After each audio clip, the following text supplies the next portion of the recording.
Manhattan Bank has been serving the Gallatin Valley since 1905. Started by local farmers in order to help grow the agriculture industry, Manhattan Bank has since grown into a full-service bank serving the entire valley. With branches in Manhattan, Churchill, Three Forks, and Bozeman, you're never far from your local bank. As banks are consolidating and changing, Manhattan Bank sets themselves apart through consistency and a small-town banking feel. Come see why we have been in the valley for well over 100 years. Stop by the new building in Bozeman, see Justin Skillman and Tyler Dosher for your business banking, and Brad Whitmer for your home loans. Go Cats. Member FDIC.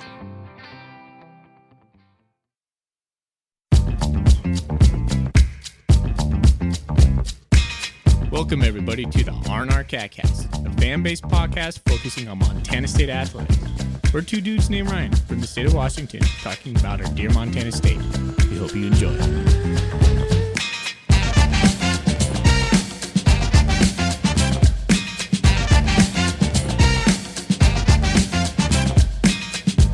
All right. Welcome back, Bobcat fans. Thanks for joining us on another episode of the R&R Catcast. I'm one of your hosts, Ryan Foley. He's your host, Ryan Thornburg. We are the Ryans of the R&R Catcast, the Montana State affiliate of the Big Sky Podcast Network. And we are sponsored by Manhattan Bank, the Dank Bank out of Bozeman, Montana, Churchill, Manhattan, Three Forks, Justin & Company, taking care of all your banking needs, a personal bank for personal people. We love being partners with Manhattan Bank. Go check them out. You won't be disappointed. Thorny, we're here to talk about the beatdown of homecoming against Idaho State and preview the Northern Colorado Battling Bears, as I like to call them. But first, how are you doing tonight, buddy? Shouldn't it be whoop down? Isn't that the coined phrase from this podcast? Whoop down. They're whoop downs. They're not beat downs. They're good old whoop downs. I'm Whoop doing pretty downs. good, man. I've been fighting with Verizon Wireless for 2 days, just trying to get my wife a brand new phone, which has just gone completely south. Needless to say, we are now T-Mobile customers. But other than that, man, I'm doing pretty good. I'm Oh, pretty man. irritated with Verizon, but you know what? It happens. It happens sometimes. You stuck it to the man to give it to another man, huh? Pretty I like much, it. yeah. It's a pink man. Oh, man. T-Mobile.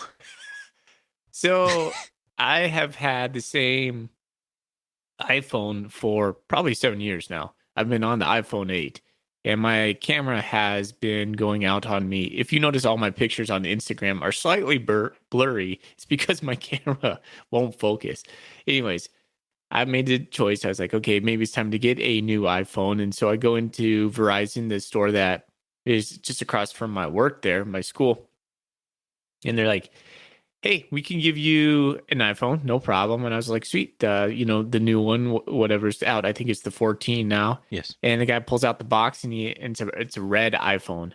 I go, no, I can't do it, man. He goes, well, just put a little cover on it. And I'm like, I'm probably gonna have that phone for at least 6-7 years. I don't want a red phone. And he looked at me like, this is all we got, man. And I was like, I'll just get one later. And so then I made another appointment to go down to we have an Apple store in Spokane. They didn't have anything. I went to a different Verizon. They didn't have anything. Apparently iPhones are out across the world right now. So whatever. I still have the shaky old iPhone 8. Yeah, the iPhone 14 like Pros and stuff were like back ordered forever. We just wanted the iPhone 13, so that was even a hard one to find. That's the last one in stock. But anyway, we're spending too much time talking about iPhones probably here. But it would be nice, yeah. If you're gonna be the Instagram man, it'd be nice to have a modern camera that doesn't blur everything. Would probably be, a worthwhile investment for the podcast, for the socials. Our big social media presence. Well, I'll get around to it when I get around to it.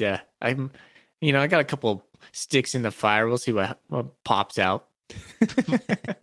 All right, sounds good. Just making things up over here now. Okay, let's do a little show rundown. A down run, I almost called it. See, now you got me thinking about this whoop down thing, and now I'm changing all my words over here. Sticks in fire to see what comes out. Like, what does that even mean? I don't know. I think I made that up. We're just getting old. We just make up sayings now. People believe it. Like If you say it with enough conviction, people will be Well, like, absolutely. "Yep, that's Absolutely. exactly what he meant." Oh, that's a nice phrase I've never heard. What does it mean? I don't know. I like it. All right, this episode. Well, we'll talk about homecoming. We'll talk about before we get into homecoming, the usual stuff. We'll talk about what happened in the Brett Vegan's press conference and some news that came out of that. There's some good news we'll probably spend a little bit of time on there. The injury list and FCS stats poll. We'll probably talk about the Big Sky Power Rankings as we both vote in that. And then we'll probably get into the Northern Colorado Battling Bears and preview that game. But we're going to try to keep this a little shorter.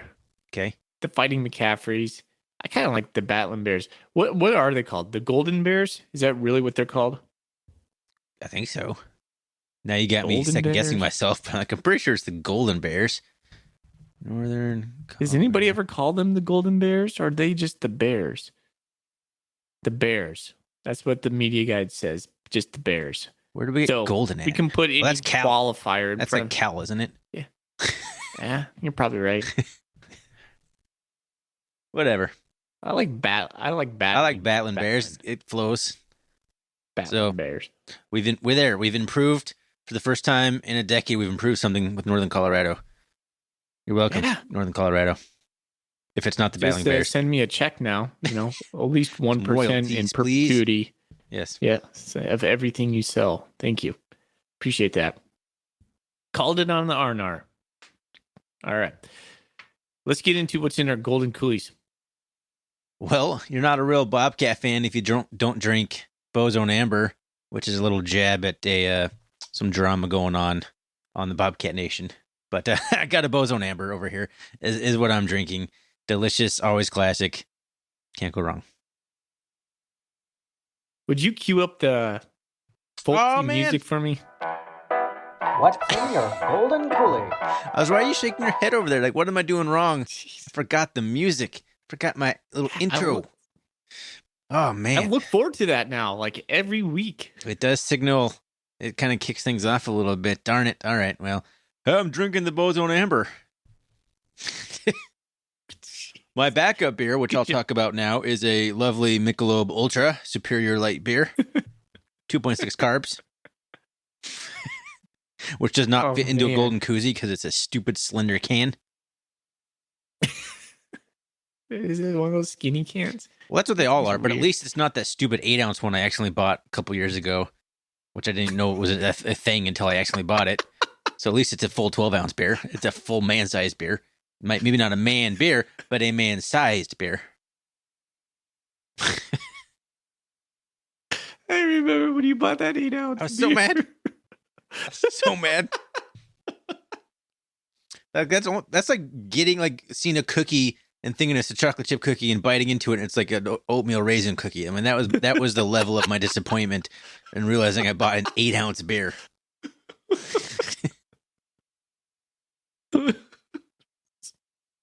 So I can't think of like an ultra on this podcast without thinking about that little snafu. Oh man. Oh, my stomach hurts. That's such a good. I forgot about that one. Yeah, that's a good one. All right. All right. Oh, I picked up an IPA. It's not an 8-ounce IPA. It's a regular 12-ounce IPA from Astoria, Oregon. It's called Bowie. Just Bowie. Man, I love straight up Bowie has some good beers. I haven't had their IPA, but I've had their stuff. It's good.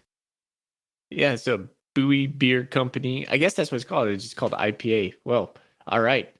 Well done. So yeah, full of flavor. This Northwest IPA is proof that you can go big with it without the bitter bite. Although it's pretty crisp. I like that. Nothing overboard. Well balanced and lovingly dry hopped with Meridian and Crystal hops for a rich citrusy finish.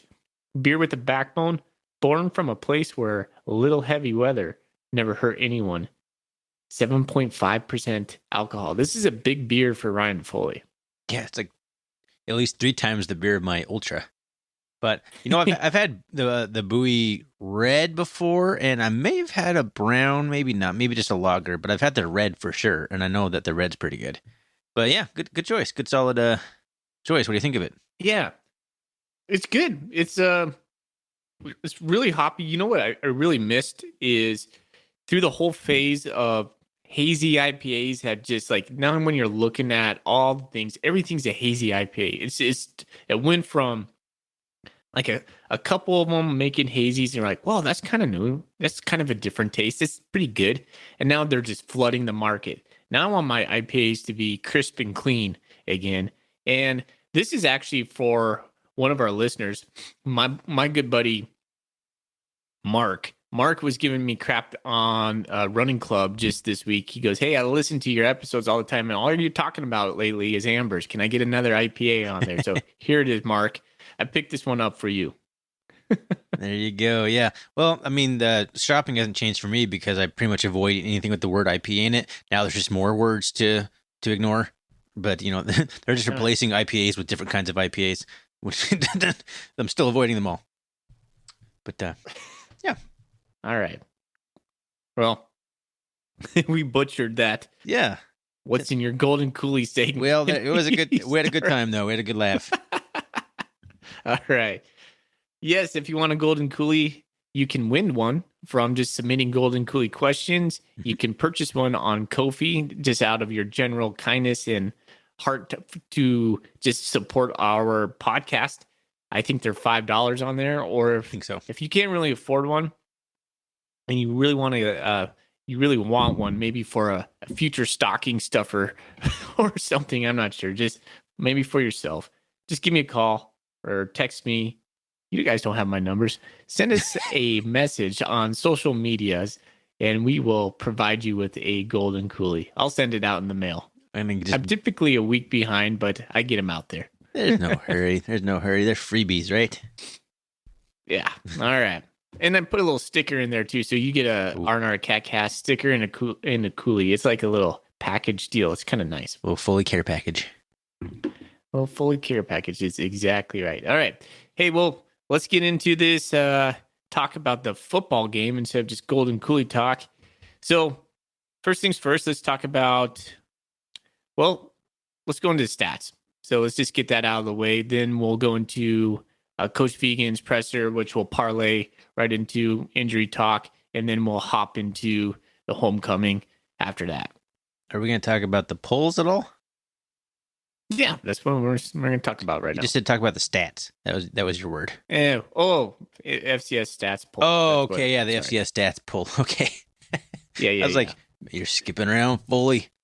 Yeah. All right. I know. Sorry. I don't have that up, so why don't you go ahead and take that one? Yeah, that's it. That's one of my things I do. Perfect. I got it. North Dakota State stayed at number 1. South Dakota State's number 2. Montana number 3. Montana State stayed at number 4. So top 4 stayed the same. The only thing different was, Sac State stayed 5. Weber State is now 6. So they moved up to from 7 to 6.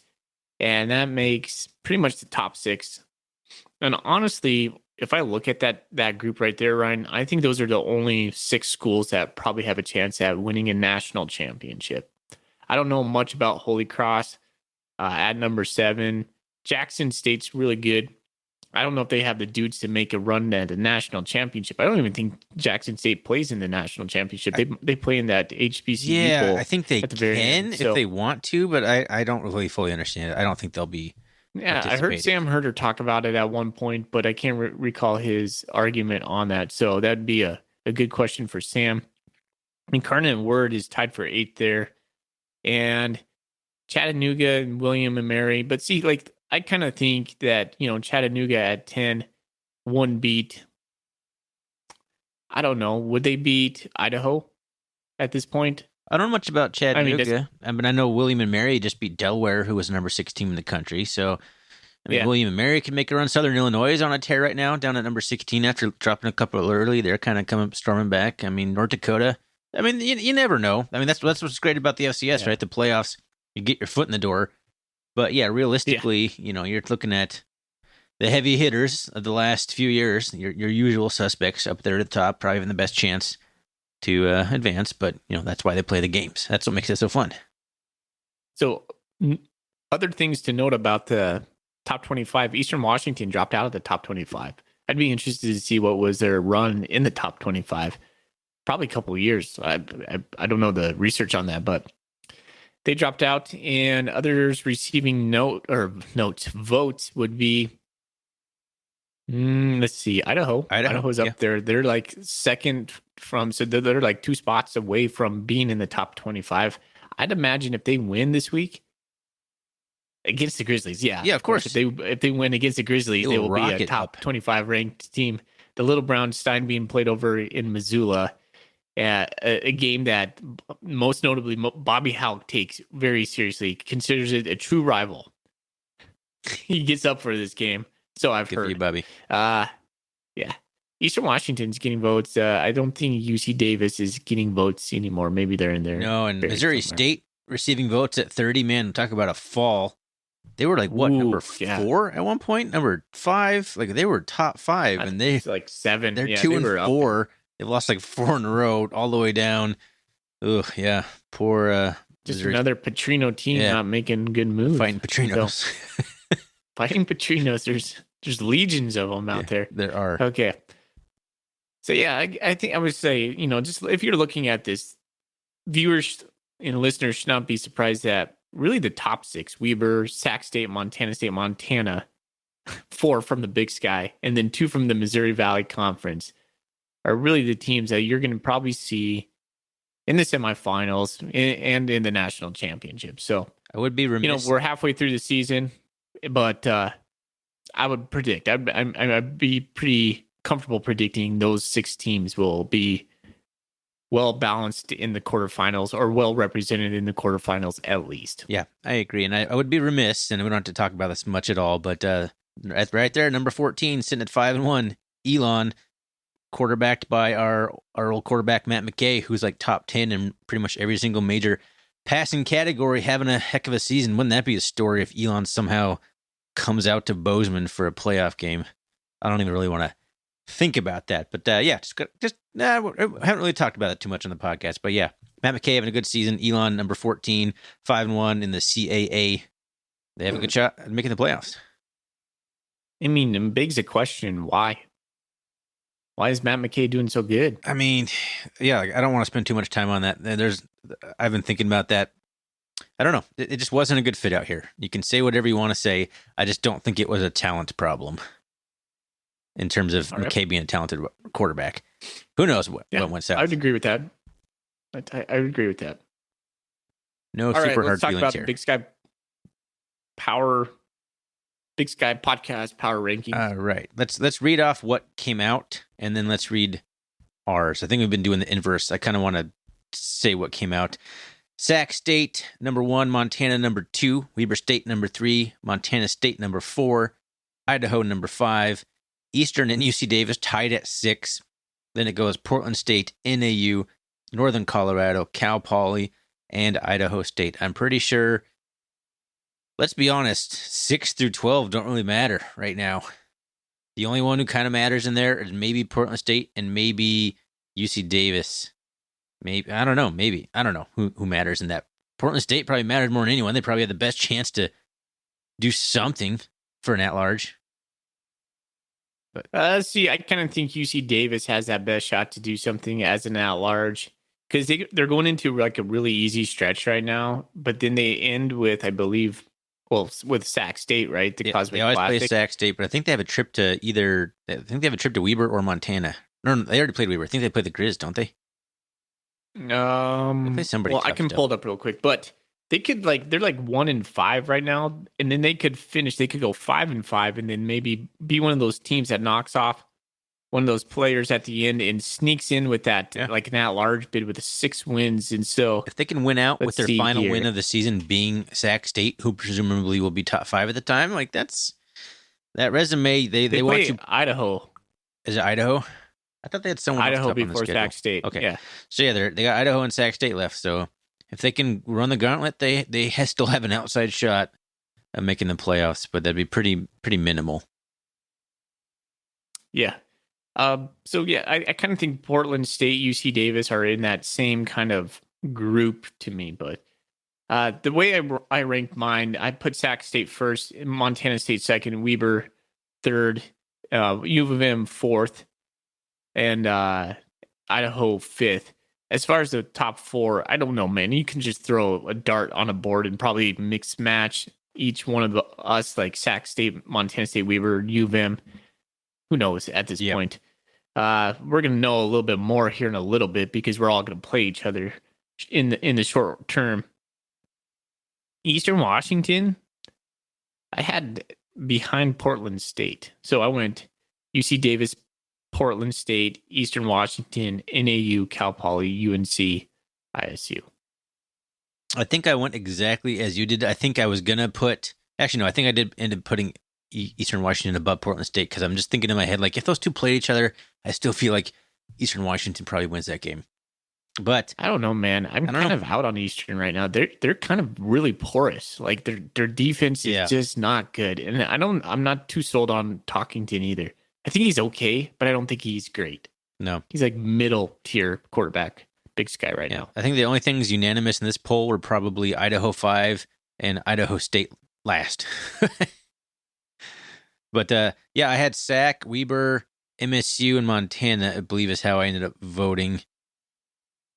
I was pretty impressed with Weber's beatdown of Eastern Washington at home. They dominated that game. Down. Sac State, I've had them in number one for at least 1 week. Like, they haven't done anything for me to think any differently. And basically, I had the Grizz at number 2, I think, last week, but I bumped down to number 4 because they had the bye week and everyone else looked impressive this week. So just due to the fact that teams looked impressive and one team was coming off an performance and then a bye week. But like I said, man, 1 through 4, put them on a dartboard, throw some darts. It's really, that's why Idaho's the consensus 5, because the 1 4 4 are like, those are the clear 4 right now, and Idaho's just kind of like peeking over the fence, like, what's going on here, guys? But they might make it in.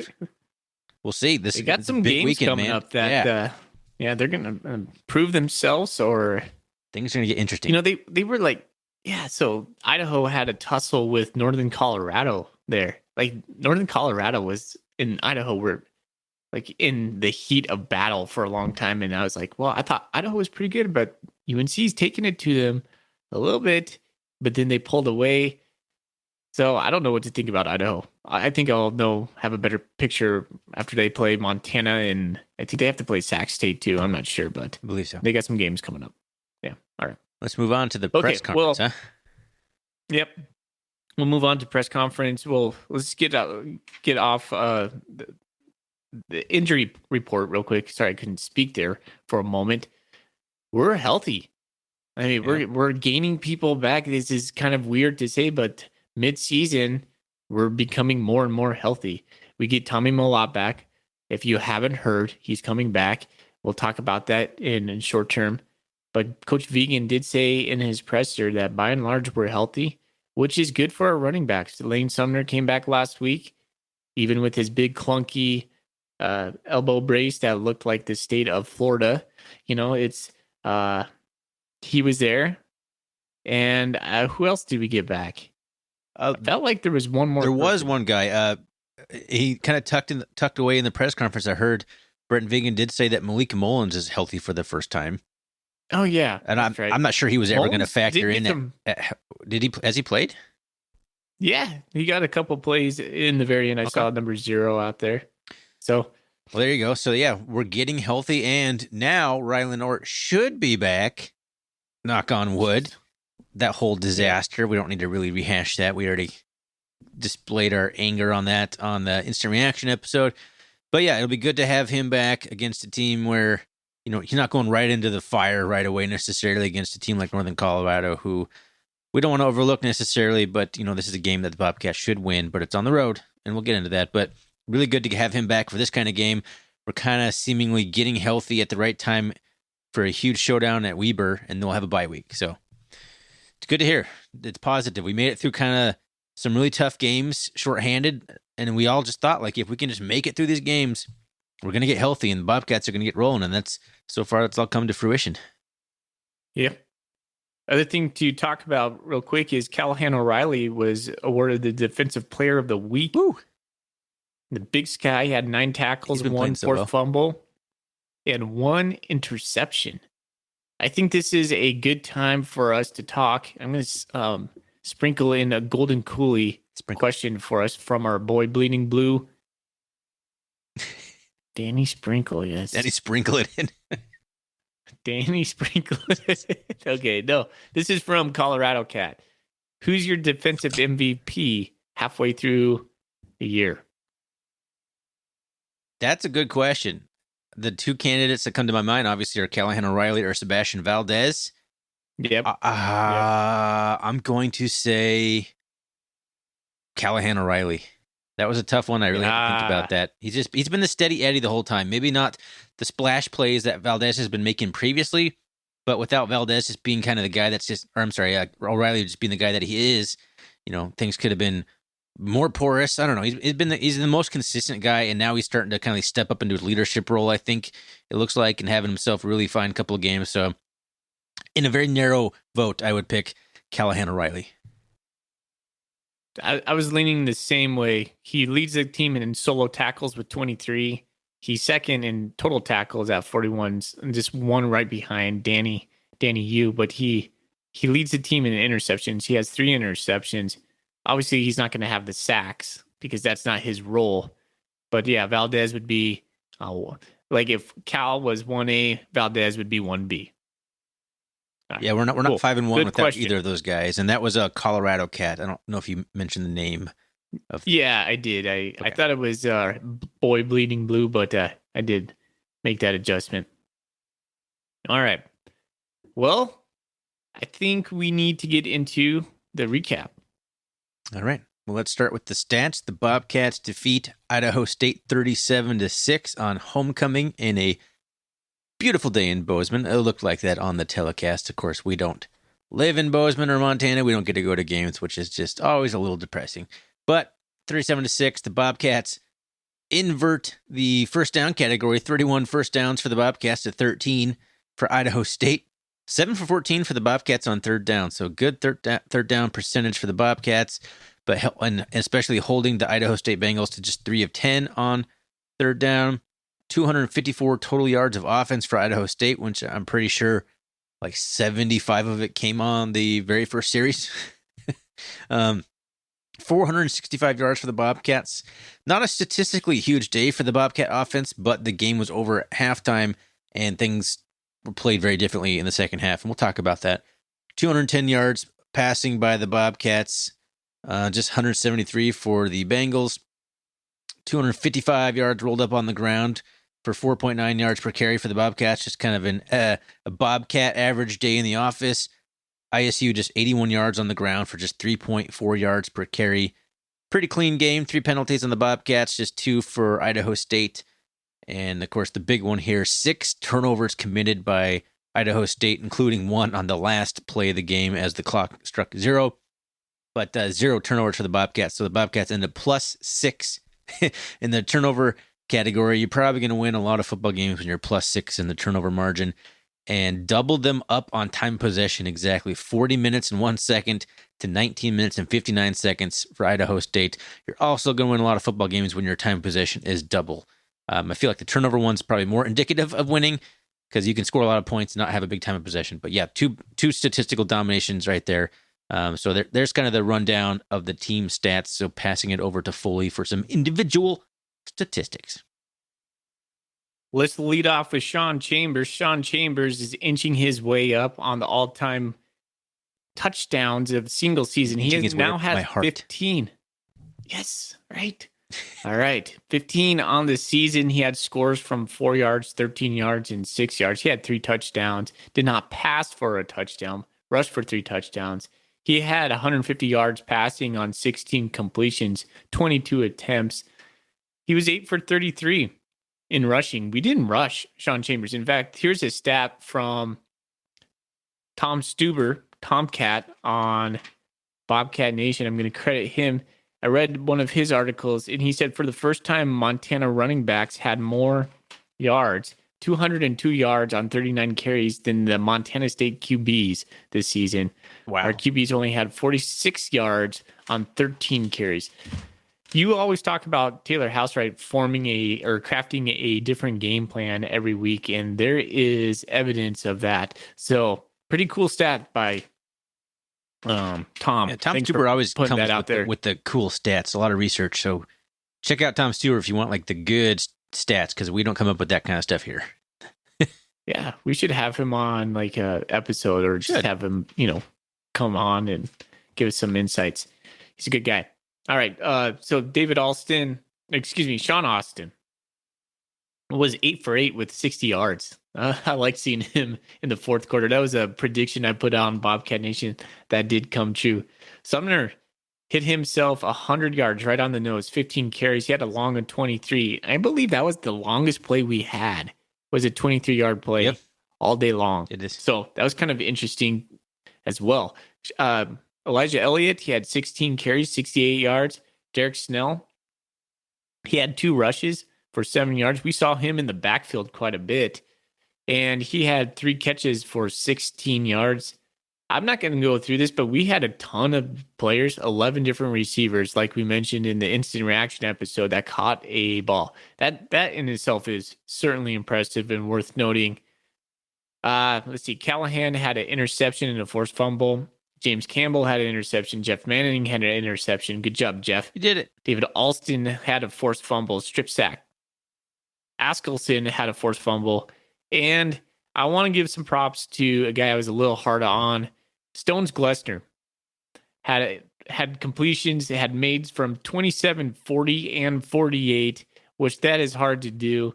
He had that chip shot that was a little low and got blocked on the last drive, but he went 3 for 4. That's a good day for Stones. Nice job, Blake. Let's see. Anything else? Well, I guess I'm gonna mention some of the guys on ISU. Sagan Gronauer. Sagan. I want to say Peter Sagan because he's a cyclist and I like the Tour de France. But anyway, okay. Well, Sagan. I don't know. Sagan Gronauer. Okay. He was 16 for 23, 173. I mean, that's a pretty good day. That's not bad. Third string quarterback. 16 of 23, 7 incompletions, 3 of them were interceptions. That's kind of funny. Okay. I didn't mention that part. I was just trying to pump him up a little bit. Let's see. Hunter, the running back, Raiden Hunter, was 8 for 31, 1 touchdown, and 3 interceptions. Oh, no, excuse me. He didn't have a touchdown. No, he didn't. My notes. Whoa. This is my handwriting. I'm trying to fit everything in the margins over here. We were really concerned about Xavier Gilroy. He had 1 lost fumble. He was 8 for 80, so he did have 8 catches, 80 yards. That's pretty good. But he wasn't a huge factor, only 80 yards. And then Chendon James, he was the guy that caught the touchdown on the broken coverage on the first series. So he had a 36-yard touchdown. He finished with 72 yards, 4 for 72. I mean, they had 4 receivers catch footballs. At 16 completions, and 8 of them were to Xavier Gilroy, and then the other 3 were, one's a running back, one's Benjamin Omayebu, which I don't know that position, but yeah, just 4 receivers caught balls as compared to 11 for the Bobcats. Now the Bobcats got subs in the game, so that inflated the numbers a little bit, but still pretty impressive by the defense to kind of key in on some guys. Staying into the stats just a little bit more. When you were mining through the information, a couple of things, if you looked at the drives, this was one of the cool things that came from this game. Montana State had, count them, 1, 2, 3, 4, 5 drives that had 10 or more plays. So they had an 11-play drive that took 71 yards, 5:06 off the clock, ended in a touchdown. That was our response to their first touchdown, their only touchdown of the game. We had a 12-play drive, 69 yards, took 5 minutes, 45 seconds. It ended in a field goal. We had a 14-play drive, 64 yards, and only won 64 yards. 14 plays, 64 yards, 3:10, and ended in a touchdown. We had a 12-play drive, 48 yards, took 6:19 off the clock, We did not. We turned that one over. Did not get any scores on that. We ended that one in downs. That one, if you remember, Ryan, was when Willie Patterson was clearly interfered with, Oh, and that was not yeah. called. And Yeah. Vegan was just mad, like a mad bee over there, hornet that got poked or something. He was up and down over there. So, and then we had a 13-play drive, 76 yards to end the game, 7:30 off the clock with a missed field goal at the very end. I mean, That's controlling the ball. dominating the time possession, 0 3 and outs. I did the research on that. Yeah, not a single 3 and out by the Bobcats, which is an amazing stat. Something the Bobcats have been searching for. It's just some consistency, be able to sustain drives, which we clearly did from the stats that you laid out, and then just not going 3 and out. So impressive offensive performance in a lot of ways in this game. Idaho State did a pretty good job of kind of keeping things in front of them. They did a pretty good job getting through the line of scrimmage and making some plays at the line of scrimmage. I thought their defensive tackles actually made pretty good plays against the running backs, getting their arms around some of our running backs. They didn't let anybody get too far downfield.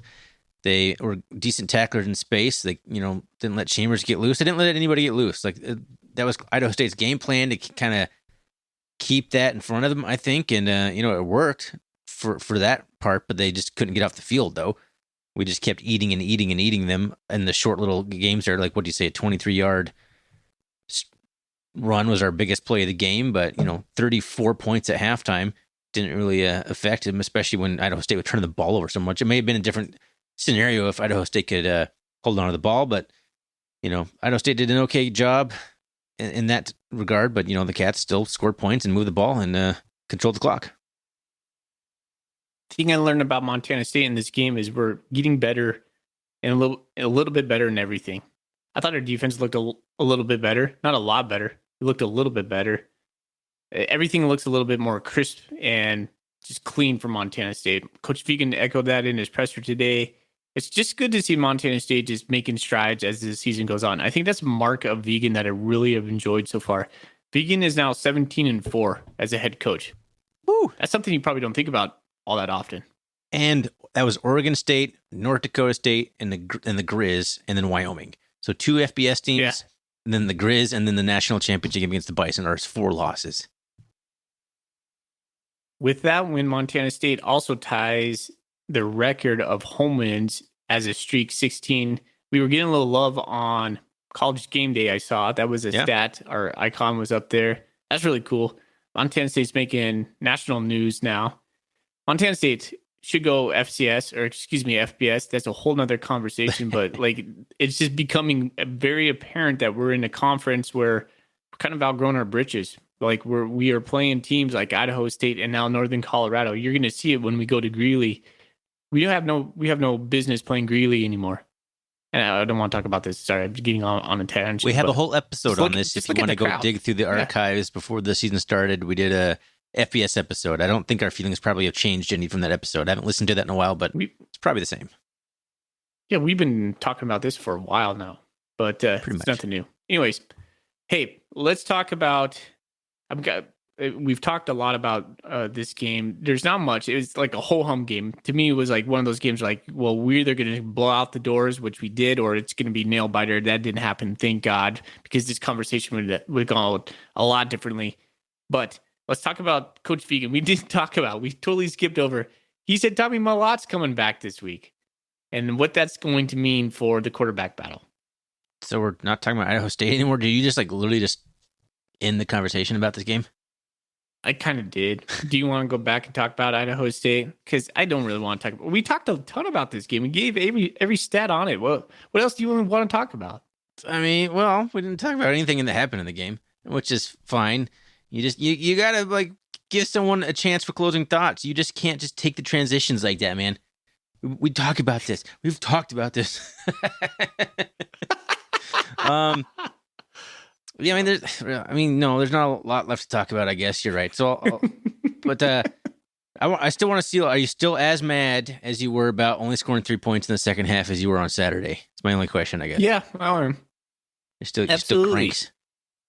Yeah, and a couple people on Bobcat Nation just made me dig my heels in just a little bit more. I'm not going to say any names, but yeah, I mean, hey, it's okay to be mad that we were going only 3 points in the second half. Coach Vegan said it himself. It's disappointing.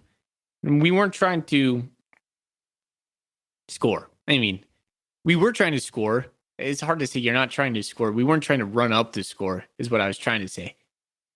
We should have had more than 3 points. Glessner should have hit that one at the very end. That would have gave us 6, but man, at least 14 more points. Why? I thought going into the third quarter, we would have had, or going into the fourth quarter, we left at least 14 points out there. No, I'm curious. Where did you arrive at that number? Why 14? So we got into the red zone. We turned it over on downs, and we turned it over on downs on a crappy call from the refs. And then I do believe we went for. Did we kick the field goal when we were 4th and 1? Or 4th and 1? I'm not sure. I don't remember. Now I'm starting to think it. Huh? I don't remember. Do you remember this? No. Okay. It was short, I think. Yeah. Anyways, at one point I thought we should have gone for it. We could have easily picked it up and continued to score. So I just thought 14 points was apropos. Just curious. Yeah. Okay. I mean, any other closing thoughts on this game? I guess it was better than last year against Idaho State. I felt a lot better coming out of this than last year. The second half left a little bit to be desired, but the Cats went super conservative, protecting the health of the players. I mean, they did it smart. Boring, perhaps. Not exciting. Not what you want. You want to see them pound the ball a little bit more. And we've harped on this throughout the season a little bit. The Cats have had chances to put teams away and didn't do that. Now, the game was already over by then, but it would have been nice to see them continue to kind of like pile it on a little bit when the game, it's early third quarter. Anything can happen in a game still. It doesn't really matter if it's a 21-point lead or 30-point lead or whatever. And, it's not quite out of the realm of possibilities. So it would have been nice to see a point scored or a touchdown scored in the second half. But overall, man, no real complaints from this game. That's what it comes down to. No complaints. We did what we were supposed to do. Took care of business. We got better, I think, in every single possible way. I feel we took little baby steps in a lot of areas, continuing to improve. That's what Vegan talked about a lot in his press conferences. Is the teams are now the guys are just looking out there to get looking to get out there and improve every week, and he felt that they did that here this weekend, and I agree. Sounds good.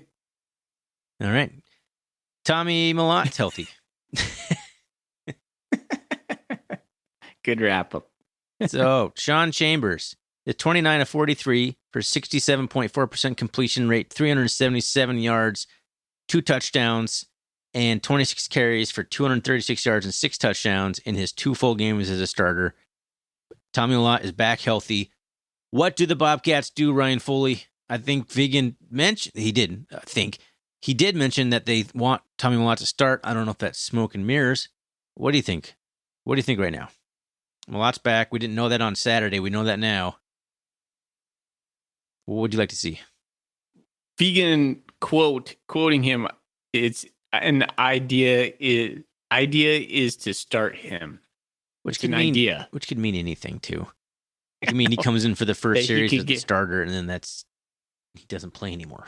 Who knows? Oh man. So when you texted me this in between classes, I looked at my phone sparingly today during class, and you said Malott's going to start. My instant reaction was negative. I think that tells you the true feelings of my heart right there. Yeah. Instant reaction is like, oh man, no offense to Tommy Malott, but that's just how I feel. You can't like avoid your visceral reaction. And then I started thinking about this, and this kind of reminds me of like Major League Baseball coaches who take out a starter at 5.5 after 5.5 innings, and that starter is just cooking, he's just dealing in the game, and they're worried about his pitch count, so they pull him at 5.5 innings, and they put in their middle relievers, and then the middle relievers suck, and then the closers blow the game. When you should have just left your starter in the game the whole time, Let him pitch into the seventh, and unless he gets a hit or a couple, just let him see what he does. And right now, I think that when you start trying to manage the game, as these managers in Major League Baseball do in this way, kind of like David Bell for the Cincinnati Reds, he does this all the time. It just bugs the crap out of me. I think maybe Coach Vegan is trying to manage this, maybe Taylor Housewright, and they should just, in my opinion, Ryan, just kind of let it go. Sean Chambers has a lot of momentum behind him right now. It's stupid to mess with that. I think it's just kind of stupid to mess with it. That's really what it boils down to. Like, ride the hot hand. Chambers has looked really good. It's like, I don't know why you mess with something that just looked so good. Now, he hasn't had to make any like big important throws. The Cats have coasted early and fast in his two starts. I mean, he has. Look at UC Davis, man. Yeah, I'm saying like no game-winning type drives or nothing too pressure-filled. And okay, so there's a question about this. This is probably as good as time as any to ask this question. We had a Golden Cooley question from Bleeding Blue. Which quarterback would you trust more down by a score in the fourth quarter with 2 minutes on the clock? 2 minutes on the clock in the fourth. Yeah, I'm trusting Sean Chambers. I like his legs better. I like his ability to find an open passer better too. I mean, I probably trust maybe the decision-making a little bit more with Tommy Millott, but I mean, that doesn't mean he's going to win the game for you. He's just not going to make a mistake necessarily. I mean, Chambers, as painful as it is to say, he led a nice game-winning drive against the Bobcats last year in a super annoying, frustrating fashion with a touchdown with 17 seconds left, or maybe not quite that few of seconds. That's terrible English. But, he had a good drive against the Bobcats to win the game last year, so he's proven it. I don't know. I mean, that one's pretty close. If we're going on that question alone, it's pretty even.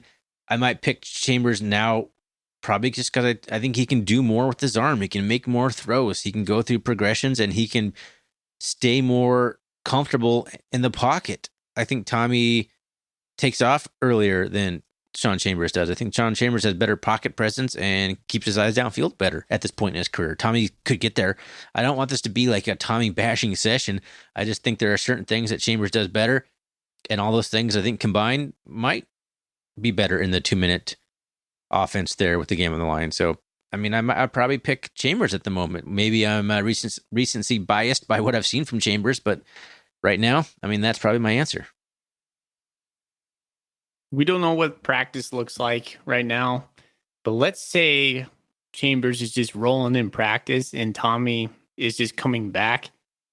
Chambers seemingly has won over the team. I mean, both of them have. We've heard that nothing but positive things about the relationships, but does putting Tommy back in cause a rift in the team between coaches and players?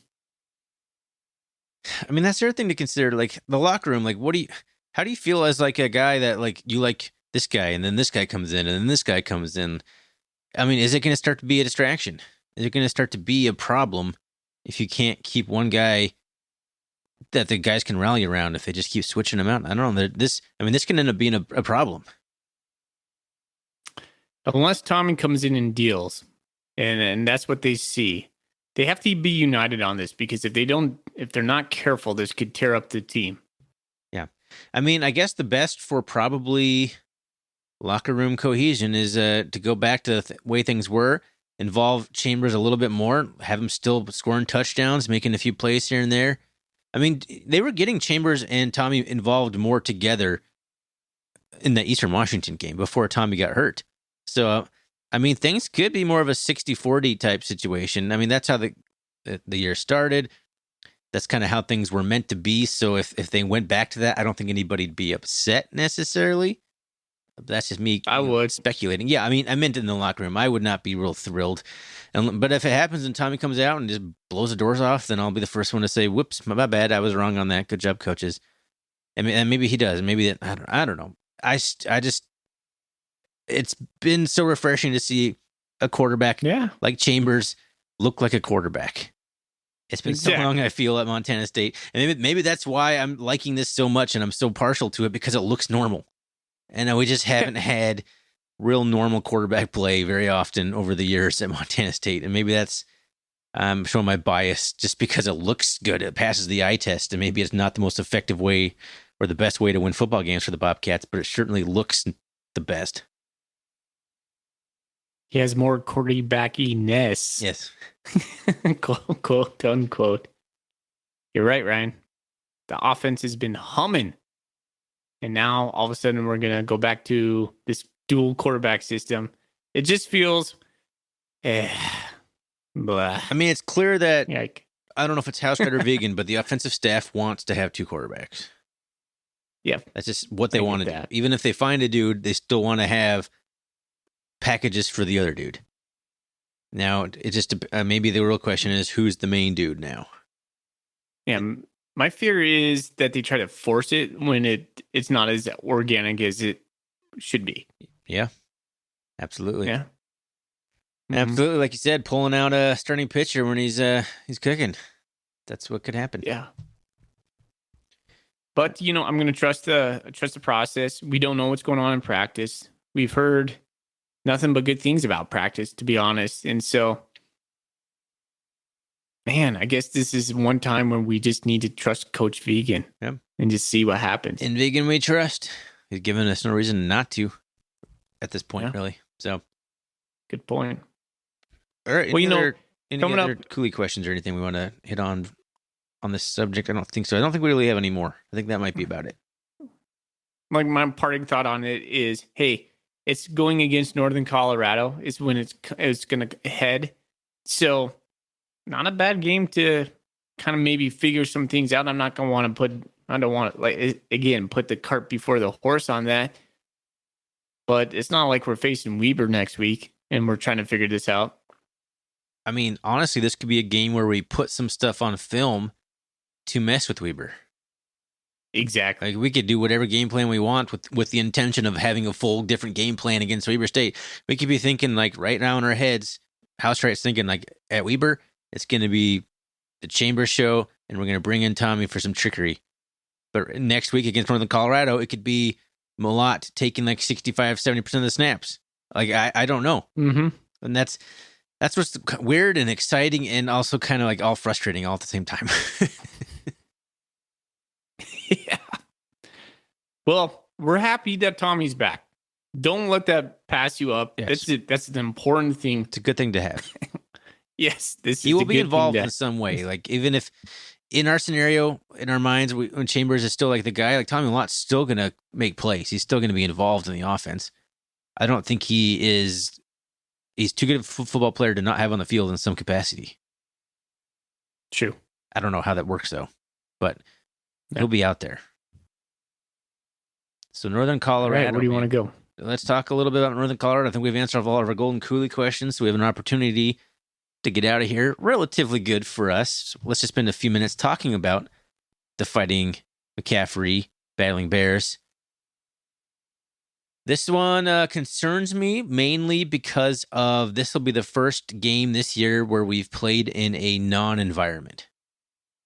Our 2 road games have been at Oregon State, which is obviously a very good environment. We were there. There's a lot of people. It was exciting. A lot of Bobcat fans, too. Eastern Washington's usually a pretty good environment because Eastern brings at least, 7,000, 8,000 at minimum of their own fans, and the Bobcats bring 1,000 to 2,000 themselves. There's going to be maybe 1,000 Bobcat fans at this game and maybe 1,500 Bears fans. So maybe we're talking 3,000 fans tops. And then this is a big drastic change. We've been playing mostly home games. I mean, this is a bring your own energy game, as Jet Joe would say, and I'm a little concerned that we're going to come out flat in this game. But maybe that's just not Vegan's style, and Vegan's very even-keeled. Yeah. His approach is the same every week. He always talks about that. He's like, we have to approach every Saturday the same. And that was a knock for me against Ash. And I loved the difference about that against Chocho was more emotional. And that fed into what I like to hear. Coach Vegan's like, nah, we're going to treat every week the same. And hey, he's 17-4. But those 4 losses are big losses, right? So those aren't losses against Northern Colorado. So we'll see, man. It's Northern Colorado is a weird team. They have I think they're 2-3 right now with wins against Idaho State. They got their butts whooped last week at Sac. So they lost 55-7 against those guys. They beat Lamar 21-14. Lamar's winless right now in the Southland. So they're like in the Southland's 5 or 0 a pretty bad conference too. So being winless in a bad conference. They kind of hung with Wyoming for a little bit, but then Wyoming took the game away from them. So UNC is about what you thought UNC would be. We put them in second to last place, always in the standings, the power rankings. They have an interesting quarterback situation. I don't want to get too much into it, but we all heard about Dylan McCaffrey, Coach McCaffrey's son. He's a graduate now, so this is his last year. He took over during, let's see, what game did he take over at? I think Idaho game. As soon as conference started play, Dylan McCaffrey took over. He had pretty good stats for a little while, but he took over from a guy named Jacob Sermon. And that name was familiar. I was like, how do I know that guy? He started at University of Washington. He was a Husky when he first started, moved to Central Michigan, and then transferred over to Northern Colorado. So just kind of a weird situation for him. He's been 3 stops. He's a junior right now.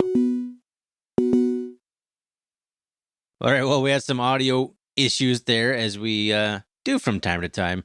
Ryan Foley, you were just talking about Jacob Sermon. I believe the last thing you said was something he's at 3 stops. He's a junior now. Does that ring a bell? Can you continue your conversation now? Yeah, it's just another quarterback over at UNC he was a 4-star recruit, backing up a 5-star recruit. He had there in Northern Colorado and Greeley playing amongst, like you said, about 3,000 fans. Something's up there.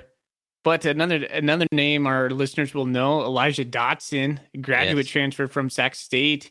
He's over there. He only has about 350 yards on the year right now, 98 carries.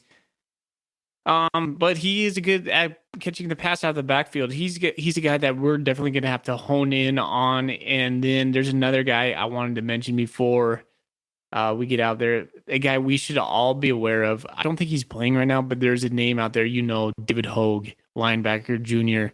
He's one of the most league-ready guys in the league right now. He's a second-team All-Big Sky from last year at linebacker. I mean, you're backing up Troy Henderson, and then who was Patrick O'Connell last year, so you're not making first team.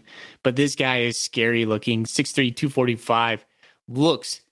He looks like a veteran, an NFL veteran right now. I don't know why that guy is at Northern Colorado. Unreal. Has he been hurt? But I don't think he's playing. Yeah, he's hurt.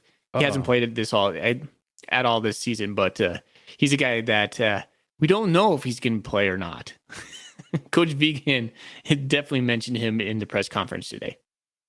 Yeah, Northern Colorado announced David Hogue is out indefinitely. Okay, I didn't know that. Well, I mean, that does not help Northern Colorado's cause when you're a team that isn't very talented top to bottom, and you lose an all-American type guy. That's not going to help your season out very much. Yeah, Elijah Dotson's also very dangerous in the return game. He had some good returns.